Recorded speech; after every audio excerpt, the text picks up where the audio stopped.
Hello, everyone. This is Marlins Daily on the Fan Arch Network. I am Kurt Semder as we come to you the day after yet another Marlins loss.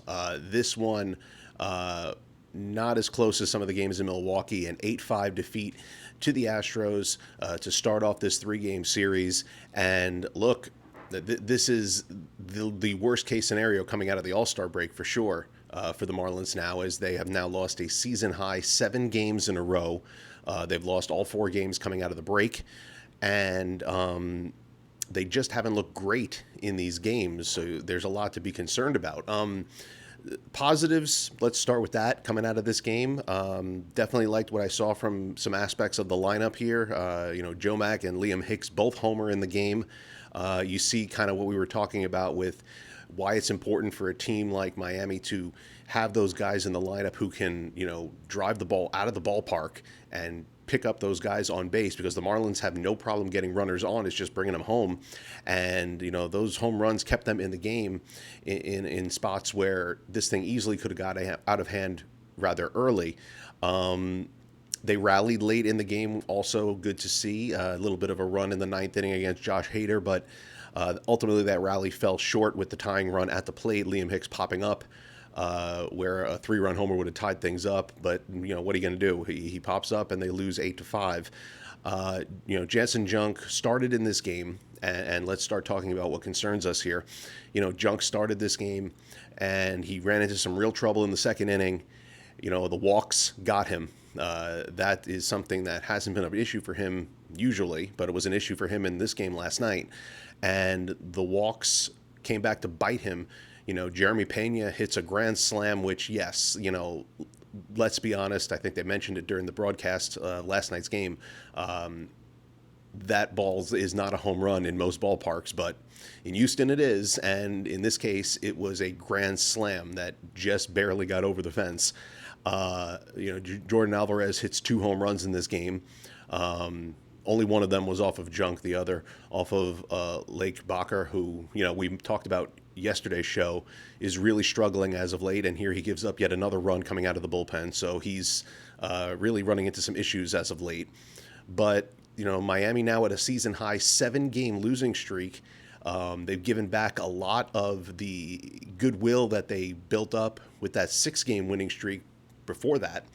And the really great play that they had in June is starting to look like a thing of the past. So there's a lot to be concerned about when you look at this team right now, and everything that we have seen them do.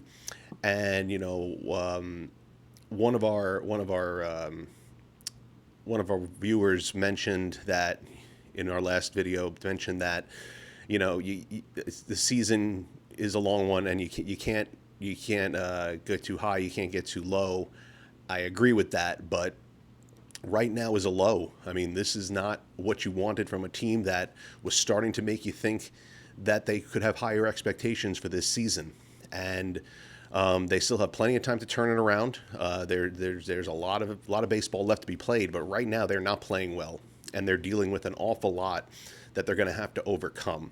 So we'll see how they're able to respond here with 2 more games left in Houston before they return home. But, one of the big things that came out of all of this right now is injuries.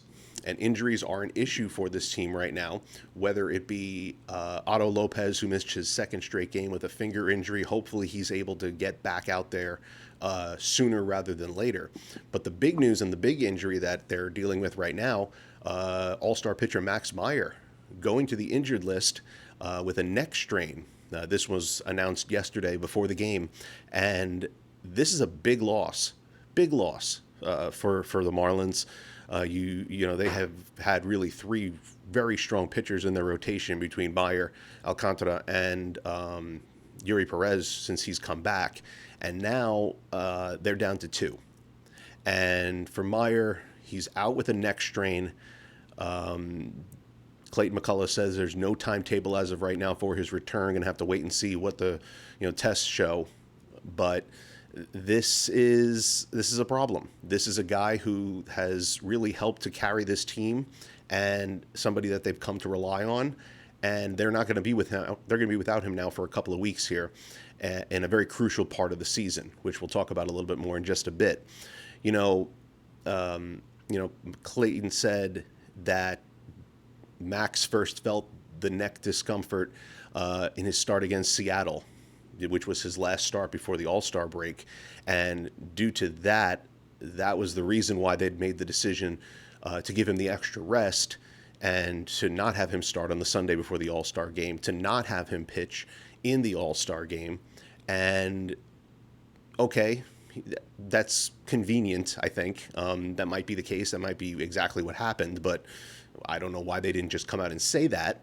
Would have been just as fine to say, look, he's dealing with a little bit of neck discomfort. We want to give him a little bit of a break, but instead they did what they decided most baseball teams do these days, which is be very, very cryptic when they talk about injuries. That's why they say they rested him. That's why they say they didn't put him out there. Look, this is kind of why, if that was the case, great, but if not, this is why I make a big deal about the fact of, like, why are you resting these guys at this point in the season and being a little overcautious? There's a difference between being reckless and being overcautious, and I felt like Miami was overcautious with Meyer by not having him start before the All-Star game, because look, now you ended up in these last couple of games, you got one start out of him where he pitched 3 innings, and he ended up getting hurt anyway. So you didn't get the most out of him during these crucial games, and instead you now lose him anyway, and you lost the games on top of that. So look, whether or not resting him or not resting him, would this injury have happened or not happened, not important, because the bottom line is he's out for an indefinite period of time right now. And, he's out at least 2 weeks, which puts you right up against the trade deadline, and then you're going to have to really start thinking about what you're going to do here, because now the Marlins need a pitcher if they're going for it. We talked about how they might need a pitcher before this. Now they really do need to go get a pitcher, and they're going to need to go get somebody, not necessarily at the top of the rotation, but they need to go get somebody who's more than serviceable. They need to get somebody who's a 2 or a 3, and that's going to cost them, whether it be in prospects or major league talent. So if the Marlins are serious about going for it at the deadline, they got to start really making some phone calls and getting out there and talking to some teams about some of their better starting pitchers, because that's really what it's going to take with a guy like Meyer, who is having a great season. Yes, we've talked about he's pitched more innings than he has in his career, and he's started more games than he has in his career to this point. But you hate to lose a guy like him who's just having such a great season. And like I said, the team has definitely come to rely on in big spots. So they're going to have to, lean on Sandy a little bit more, lean on Yuri, and they're going to need, Jansen Jung to pick it up and not have starts like he had last night. And they're going to need these guys to really, really carry the load, because the Marlins bullpen, for as good as it has been in spots this season, is really starting to get overworked. And you're starting to see the cracks in the armor. You're starting to see some problems with guys, whether it be Bacher, whether it be Pete Fairbanks. You're starting to see some issues. Calvin Fauché hasn't been great as of late either. There are some problems here that need to be addressed if this team is seriously going to make a run. And we wish Max the best, and hopefully he's able to get back in 2 weeks and get back to what he was doing before. Hopefully, a neck strain. Thankfully, it's not an arm. Thankfully, it's not a shoulder or an elbow, but let's see, and let's hope that he can get back there and get back to helping this team, and hopefully they're still going for it when he comes back. And I think that's something that needs to be talked about, and it goes back to like what we're talking about with the way this season has unfolded for the Marlins. This losing streak right now is coming at the worst possible time for the team. 2 weeks out from the 2 weeks, or less than 2 weeks, I should say, almost, coming from the All-Star, from the trade deadline. And this team needs to decide, this franchise and front office needs to decide what they're going to do. And you look at what's going on here, and again, I go back to, the comment that was left yesterday by our friend of the program. This is, yes, highs and lows, and you kind of got to roll with it. But you got to look at the timing of things, because it's important, and I think it matters, because take this for example, okay? If the Marlins had done what they did in June, when they won 20 games plus, and let's say they started the season that way. Let's say that was the first month of the season, and they got off to a great start, and they were like 14, 15 games over 500. But then they followed it up with 2 bad months, like this season, where they started the year with 2 bad months. Well, you'd feel a lot different about the team right now than you do, even with the same record, because they'd be reeling for 2 months. You see what I'm saying? So it matters when things happen during the course of a baseball season. And right now, heading into the All-Star break, even after the sweep by the Guardians, you felt good about the team and you felt like they were on the right path and they were heading somewhere. And maybe this season could be something special. Maybe this season could be something where Miami returns to the postseason and makes a run. Well, they've lost 4 in a row coming out of the All-Star break. They've lost 7 in a row now. There's injuries starting to pile up. Whether we talked about just 2 of them there, but I mean, Owen Casey is still out. Anthony Bender is still out. There's guys missing that they need in that lineup right now, and there's people missing in the bullpen, and now there's people missing in the rotation. So there's a lot of holes that need to be filled all of a sudden by a team that doesn't have a ton of depth. They have guys who can play a lot of different positions, but that doesn't mean they have depth. That just means they have some flexibility and versatility. But depth is not a big thing on this team right now, and they need to figure that out. And that's why I say right now, this team needs to pick it up, and they need to pick it up in a hurry.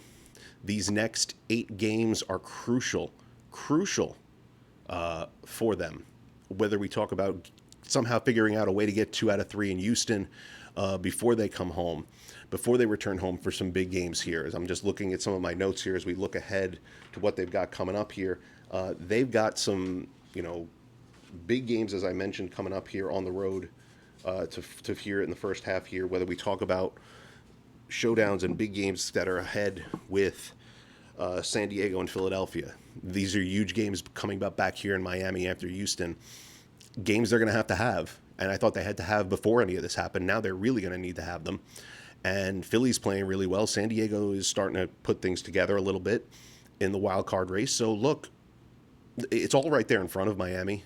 I mean, I talked about it last time. Like, it's not a reason yet to panic, but we're starting to get there because you're starting to see the mistakes and you're starting to see the issues that were there during the first 2 months of the season, and not the success and the confidence that were there during the run in June.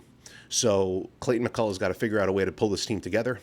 He's got to figure out a way to get this team to execute in big spots, and he's got to figure out a way to get this pitching staff to really, really improve against some of these better lineups that they're facing right now. And if he's able to do that and they're able to get it done, then look, we could be sitting here talking about a team that is right back in this. But right now they're only, 3 games over 500 for a team that was over 10 games over 500 not that long ago. Not good. Not what we want to see here. And now we're going to go forward here, and the team is going to need a lot of help from a lot of different people. I feel like we're going to probably see a lot of Ryan Gusto starts, going to see a lot of bullpen starts. I don't know if they're going to go reach down to the minor leagues and Braxton Garrett, these type of guys, see if they can pull somebody up here, but I don't know what they're going to do. And it's going to be interesting to see what they decide is the best course of action, over the next couple of days. And when we talk about the next couple of days, it starts with Houston. They got another game here with Houston coming up today. Tyler Phillips is going to be out there. He's probably going to be a bullpen game, but you hope he can kind of give them some length. The bullpen has been really, really working and picking up innings since the All-Star break. We mentioned Max Meyer only went 3 innings in his start. The bullpen had to pick it up there. And this is a team in Houston that can be beaten. I mean, it's not like they're, the Dodgers or something like that, where they're just putting together an amazing season. They just came off of a sweep themselves, getting swept themselves before they beat Miami yesterday. So there's all the reason to think that they can get this done. Hopefully Otto Lopez is in the lineup. Hopefully he's back. That would help tremendously. But you need some good pitching. And if they can get a win, they can figure out a way to win this game. Then you got Sandy going in the finale of the series, and boom, you could be right back talking about getting 2 out of 3. So there's reason to be optimistic even after a 7-game losing streak. But if we start talking about an 8-game losing streak and a 9-game losing streak, and these things start to pile up and the losses start to mount, well, if this was a month earlier, we wouldn't be too concerned. But with the trade deadline, like I said, coming, this is something you got to be worried about. And we're going to be talking a lot about the trade deadline coming up because, again, there's a lot of things that can come into play over the next couple of weeks depending on how the Marlins do. So we'll see how things go. I hope things turn around quickly. Never like to see a losing streak, and especially one that has now lasted more than a week. So let's get this done, fight and fish, turn things around, and hopefully we're here with you tomorrow on Marlins Daily talking about the end of the losing streak and talking about a big Marlins win.